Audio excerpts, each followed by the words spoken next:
दा बावैसो मिडियायाव जोंनि BPFनि आफादगिरि मानाव गेदेर हाग्रामा महिलारिनि सम्पर्के माखासे नेगेटिभ प्रजेक्ट खालामनाय डिसकास खालामनाय बेखौ जों नुबाय थादों। बेखायनो आङो रायजो राजाफोरनिसिम फंनैसो मा जामारदों बेखौ आं फोरमायनो लुबैदों। BPFआ माब्लाबाबो खुनु धोरोमारि जाथि एबा भाषा भाषिनि एगेन्स्ट नङा। BPFआ हाग्रामा महिलारिनि दैदेननायाव 15 बोसोर BTC सालायबोदों आरो बे 15 बोसोराव बिथाङा गासिबो धोरोमारि मानसिफोरखौ लानानै गासिबो जाथि गस्थिखौ लानानैनो मोजाङै BTCआव जौगानाय खामानिखौ मावबोदों। BPFनि गोबांथार दैदेनगिरिफ्रा ख्रिस्टियान समाजनि। रिहन दैमारि बिथाङा ख्रिस्टियान केबिनेट मन्थ्रिमोन। प्रमिला रानी ब्रह्म बिथाङाबो ख्रिस्टियान केबिनेट मन्थ्रि बानायबोदोंमोन बिथांखौबो। इमानुएल मुसाहारि बिथाङाबो ख्रिस्टियान BPFनि बिथाङा जेनेरेल सेक्रेटारिमोन।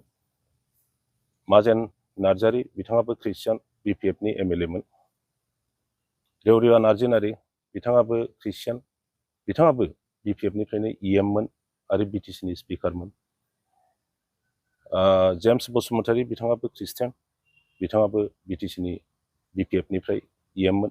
बेबायदिनो गोबांथार ख्रिस्टियान मानसिफ्रा जोंनि BPFनि दैदेनगिरिमोन। दा दिनैनि परिस्थितियाव मानाव गेदेर जोंनि आफादगिरि बिथाङा BTCआव UPPLनि जि गभर्नमेन्ट बे गभर्नमेन्टआ सारा BTCआव जौगानायनि खामानि मावनो हायाखिसै। मोनफ्रोमबो जाथि गस्थिया दिनै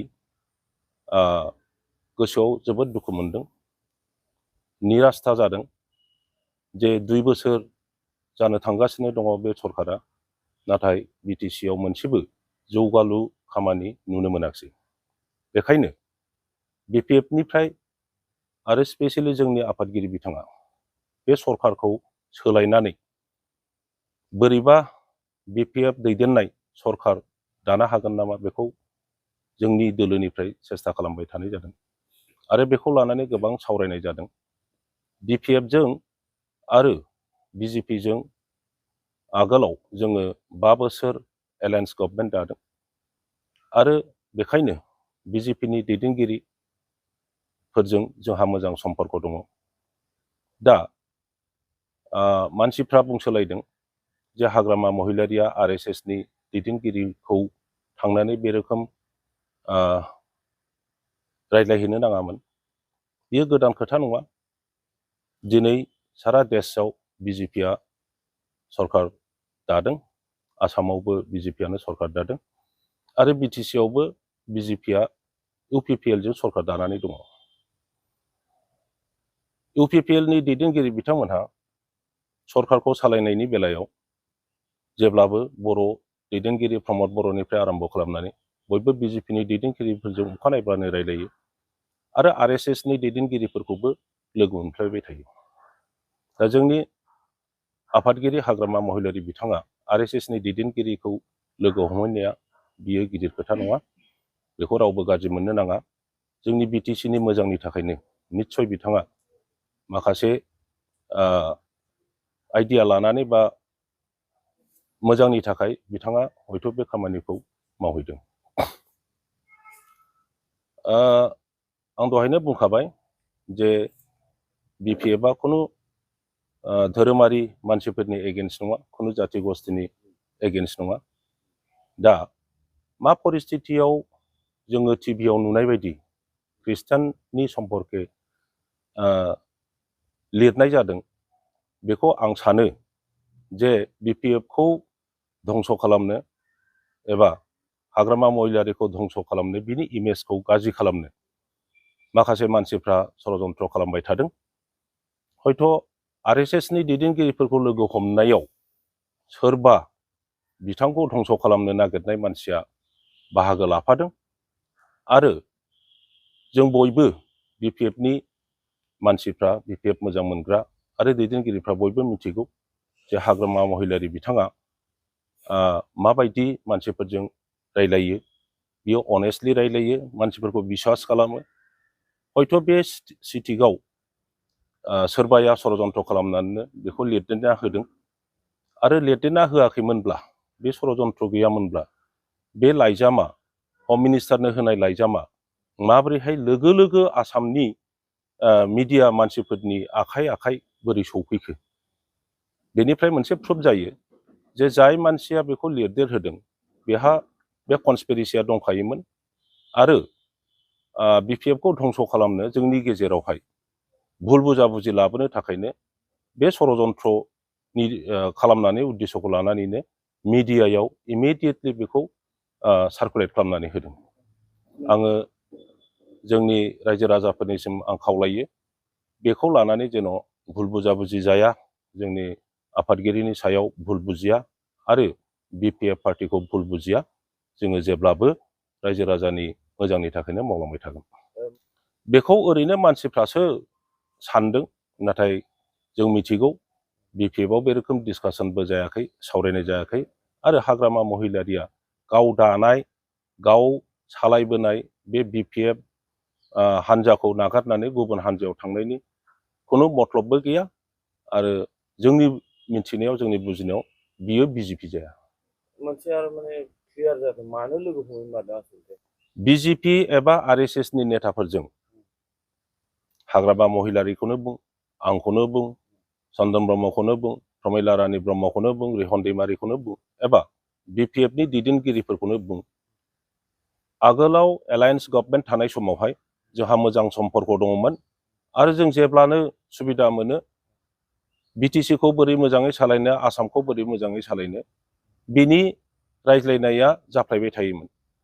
दा बिटिसिआव जिहेतु इउपिपिएल सरकारा रायजो राजानि मोजां मावनो हायाखै, बेखायनो बे सरकारखौ बोख्लायनानै बिजेपि आरो बिपिएफ एलायन्स खालामनानै गोदानै सरकार दानानै मोजाङै सालायनो आरो ओनसोलाव जौगानायनि हाबा मावनो बे उद्देश्यखौ लानानैनो बिथाङा निस्सय सावरायनो थांदों।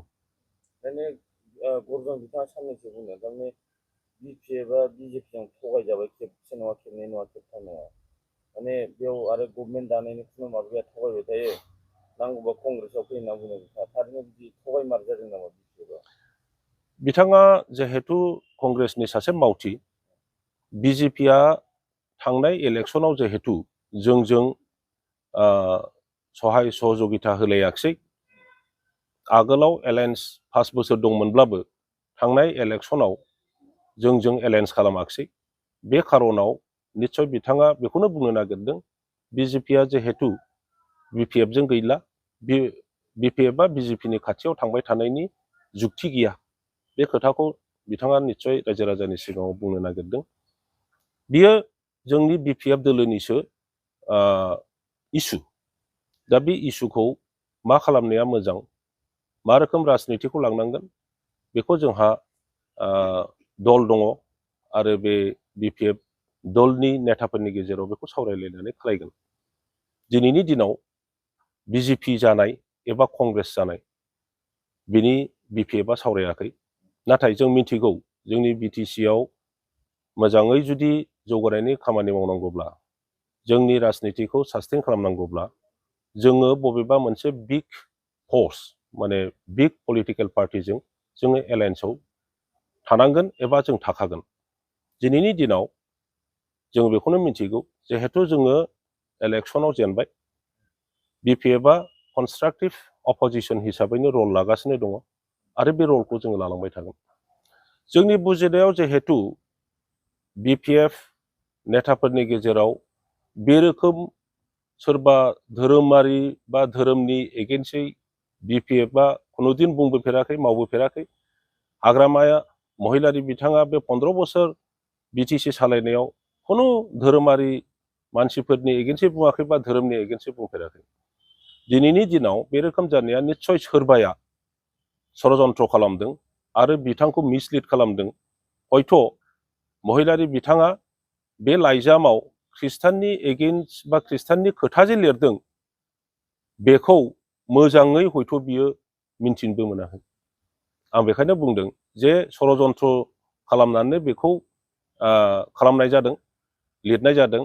आरो बेखायनो सासे हम मिनिस्टारनो होनाय सिटिकआ माब्रैहाय मिनिटआवनो आवारावनो आसामाव मोनफ्रोमबो मिडियानि मानसिफोरनि आखाइ आखाइ बे सिटिकआ बोरै सफैखो? निस्सय सोरबा सासे बे षड़यन्त्रखौनो खालामदोंमोन आरो ओंखायनो लोगो लोगो बियो माने पाब्लिक जादों।